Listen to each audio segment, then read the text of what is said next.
le terrain africain, c'est que certaines innovations consistent juste à remplir, à combler un vide sur des services qui existent déjà ailleurs. Mais simplement, ils n'existaient tout simplement pas.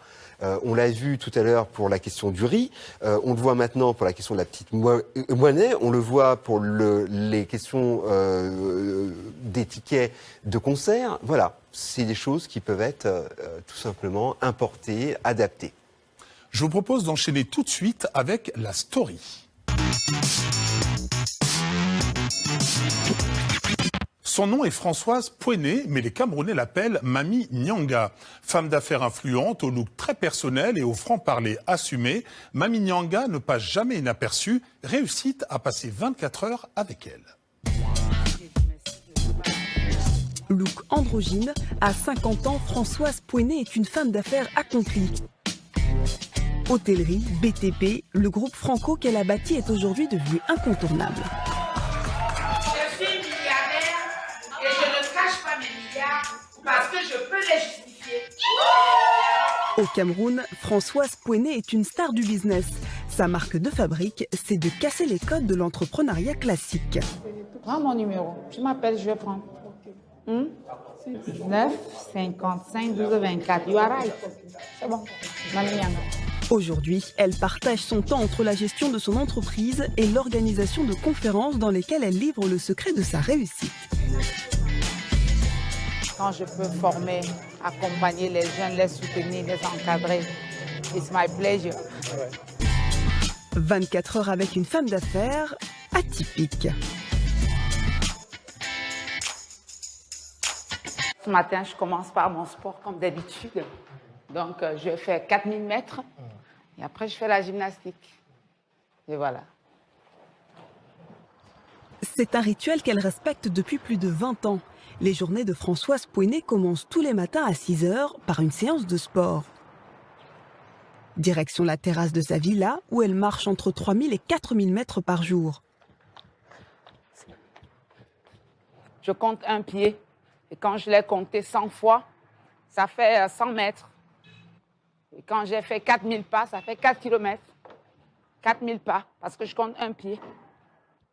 Après l'endurance, place à la musculation. Je dois le tordre, se faire.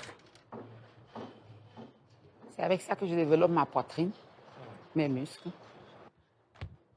Au total, chaque matin, elle s'entraîne pendant plus d'1 heure.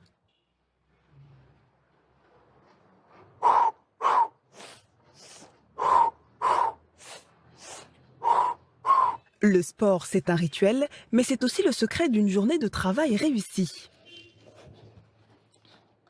Parce que ça vous amène à plus de concentration, à plus d'équilibre. Parce que vous avez quelquefois des problèmes qui pèsent seulement sur vous que vous pouvez perdre l'équilibre. Et puis ça me permet aussi de maintenir ma ligne, qui est très important pour moi. On ne va pas avoir une Mamie Nyanga avec les gros ventres et les grosses fesses quand même. Après l'entraînement, pas question pour Françoise Pouené de se reposer. Bon, maintenant, quand j'ai fini comme ça, je dois mettre mes machines en route pour me laver et tout ça.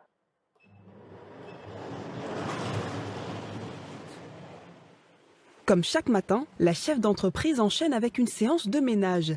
C'est elle-même qui nettoie sa chambre et elle y tient. Les ménagères, non, ils viennent par ma chambre. Je fais tout moi-même dans ma chambre. Quand je fais ça chaque matin, c'est comme une détente. Puis moi, j'ai toujours plaisir à faire ça. Dans le monde des affaires au Cameroun, Françoise Pouené est un personnage qui détonne. Avec son look atypique et son franc-parler, elle est devenue une figure. À tel point que les Camerounais lui ont donné un surnom, Mamie Nyanga. Il y a beaucoup de gens qui ne savent même pas comment je m'appelle. Ils pensent que Mamie Nyanga, c'est mon nom de famille. Je vous assure, même jusqu'au palais de l'Unité, les gens pensent là-bas que Mamie Nyanga, c'est peut-être mon nom de famille. Je ne suis pas extravagante, mais je vais être différente.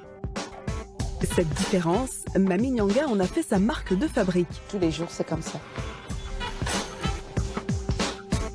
Mais si elle est aujourd'hui milliardaire, elle n'a pas oublié ses origines modestes.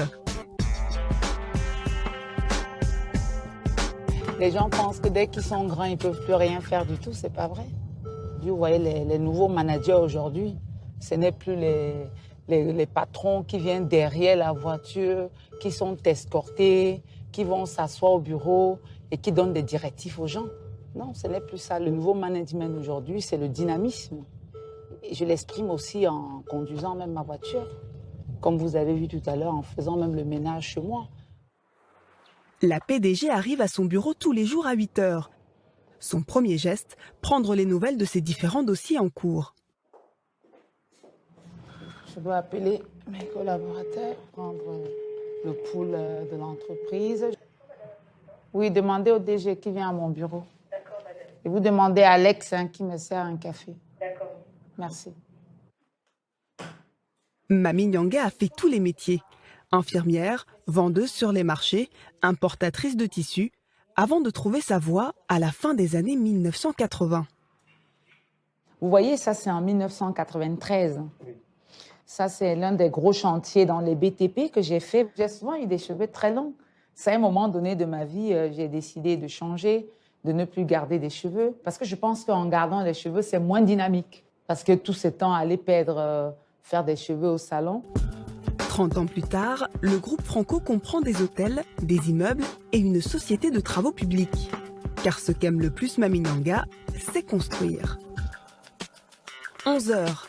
Comme elle le fait chaque jour, Françoise Pouené vient faire un tour sur le chantier d'agrandissement de son hôtel. Mais avant ça, elle doit troquer ses escarpins contre des chaussures de chantier. Où sont mes chaussures?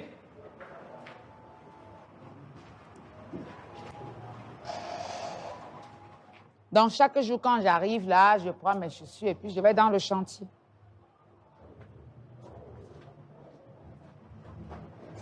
Vous ne mettez pas vos chaussures vous-même? Ah non. Parce que quand j'arrive là, je dois porter les chaussures de travail et tout ça.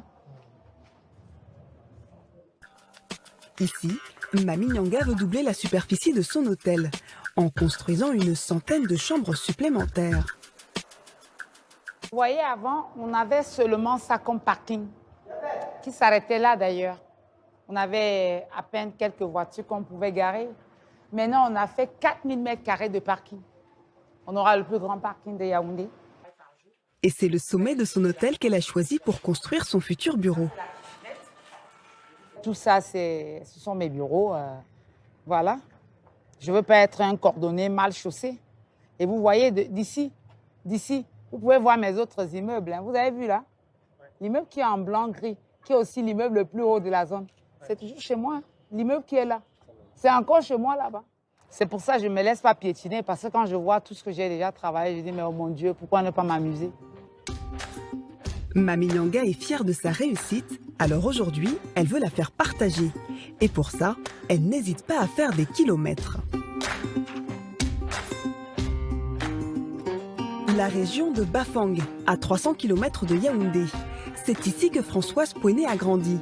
Et c'est juste à côté de son ancienne école qu'elle a financé l'installation d'un centre multimédia pour les élèves. Coût de l'opération, 100 millions de francs CFA. Tu n'as même pas rangé les étagères et tout ça. Non. On est en plein chantier là. En plein chantier parce que les étagères, nous en avons les vernis. Quand on va envoyer la boîte de vernis.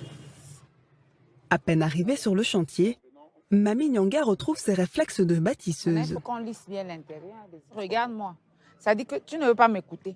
Pourtant, toi-même, dans ton explication, tu dois comprendre que ce que je dis est vrai. Viens, regarde. Parce que l'objectif de ce caniveau, c'était de recueillir les eaux. Donc, le gars a échoué ça complètement. Écoute-moi bien. Je suis en train de te dire que, au lieu de faire comme ça, parce que la gouttière là va coûter plus cher que d'avoir augmenté 10 cm. À quoi te sert ce caniveau? Moi, c'est le rigole. Moi, je dis que la sauce, c'est le sauce. Quel rigole? Pour prendre quoi? Oui, c'est le rigole. C'est pour prendre quoi? Mais Mamie Nyanga n'a pas parcouru 300 km pour jouer le rôle de chef de chantier. Aujourd'hui, sur son agenda, elle a prévu une conférence avec ses étudiants de l'université. Elle veut leur exposer les recettes qui ont fait son succès. Comment faire pour être comme moi? C'est d'abord avoir confiance en vous-même, confiance en ce que vous voulez faire. Généralement, des gens heureux qui obtiennent ce à quoi ils aspirent ne sont pas des super-héros. Moi, je ne suis pas un héros, mais je suis quand même là. Et j'ai obtenu ce que je voulais. Des conférences comme celle-ci, elle en organise une fois tous les 2 mois dans tout le Cameroun. Mami Nyanga veut servir de modèle à la jeune génération. Les jeunes aujourd'hui qui veulent s'émigrer à l'étranger, qui veulent aller à la terre promise, ils croient que c'est la terre promise. Pourtant, la terre promise est ici. Oui, je vous dis que la terre promise est ici. Oui, la terre promise est ici, mes enfants. Un discours cash, un style bien à elle, avec ce qu'elle appelle le Mami Nyanga Tour, la patronne se vend en modèle de réussite pour le Cameroun. Une revanche pour cette vendeuse sur le marché, devenue en 30 ans milliardaire.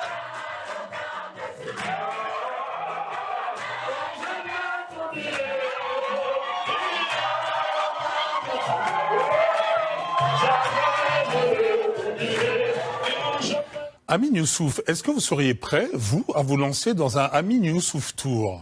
Eh bien, écoutez, oui, puisque pas un Amine Youssouf Tour, mais on lance un Afrobytes Tour, puisqu'on est, on présente toutes les startups africaines à l'international. On a un tour qui a lieu donc de décembre 2018 à jusqu'en mai 2019. Donc on va faire Londres, on a fait Londres, New York, San Francisco, on va à Hong Kong, on va à Nairobi, on va à Addis. Donc c'est tous ces endroits-là qui sont des hotspots tech où est-ce qu'on va pouvoir montrer le meilleur de la tech africaine, donc à la fois montrer la tech africaine hors de ses frontières, je pense que c'est très important, et à la fois attirer les investisseurs sur place. Donc ça s'adresse à l'agriculteur, comme on a dit précédemment, qui veut, au-delà de ce qu'il fait, se dire, tiens, qu'est-ce que je pourrais faire avec un drone ? Qu'est-ce que je pourrais faire avec de la blockchain? Qu'est-ce que je pourrais faire avec de la fintech? Ça s'adresse à Mami au Cameroun, que l'on vient de voir. Voilà, qui va se dire, peut-être que pour mes systèmes de réservation, pour mes hôtels, je peux commencer à avoir des solutions à l'international. Voilà, c'est tout ça. On veut mettre tout ça à disposition. Donc on a ce Tech Tour. Nous, notre idée, c'est de vraiment donner plus de visibilité à ce marché-là, à nos entrepreneurs. Alors, à l'image de cette patronne, est-ce qu'il faut avoir une forte personnalité pour se lancer dans les affaires? Écoutez, dans le personnage qu'on a là, on a quelqu'un de très atypique, c'est certain. Mais surtout, je pense que ce qui me touche beaucoup dans ce reportage, c'est le fait qu'elle ait confiance en elle et qu'elle dise aux apprentis entrepreneurs, ayez confiance. Et je pense, pour pouvoir voyager un peu d'est en ouest et de nord au sud en Afrique, c'est que dans l'espace francophone, on a besoin d'avoir plus confiance en soi, on a besoin de ne pas forcément faire du pessimisme, d'être optimiste. Je suis afro-optimiste, je l'assume, mais pas afro-optimiste dans le vent, non, dans l'action. Et là, on a une femme d'action qui porte son optimisme parce qu'elle agit, tout simplement. Alors, vous parlez d'action, justement. Qu'est-ce que vous pensez de sa manière de gérer son entreprise? Écoutez, je vois une femme forte, je vois une femme qui se projette, je vois une femme qui investit, je vois une femme qui effectivement n'hésite pas à réinvestir ce qu'elle fait, qui a de l'ambition, qui dit les cordonniers doivent être bien chaussés, elle commence par elle-même. Donc je pense qu'ici on a des valeurs entrepreneuriales fortes, et puis je pense que c'est un modèle pour l'entrepreneuriat féminin qui est extrêmement fort en Afrique, donc c'est toujours une bonne chose. Mais c'est justement une bonne question à poser. Est-ce qu'il y a assez de modèles de réussite en matière d'entrepreneuriat, en tout cas en Afrique? On ne les montre pas assez. Heureusement qu'on a des émissions comme celle-ci, je dirais, tout simplement. Il faut qu'on les montre plus. Des gens qui réussissent, qui font des choses exceptionnelles, on en a beaucoup. On en regorge. Et je suis ravi qu'on ait des formats comme ce format qui les montre tout simplement. Amine Youssouf, merci d'avoir accepté l'invitation de Réussite. Merci à vous et rendez-vous le 15 mai à Paris. Et voilà, Réussite, c'est fini pour aujourd'hui, mais je vous rappelle que vous pouvez voir ou revoir nos reportages sur Internet via l'adresse suivante, canalplus-afrique.com ou sur l'application MyCanal. Vous pouvez aussi nous adresser vos messages sur Facebook. On se retrouve bien entendu le mois prochain. D'ici là, prenez soin de vous. Salut.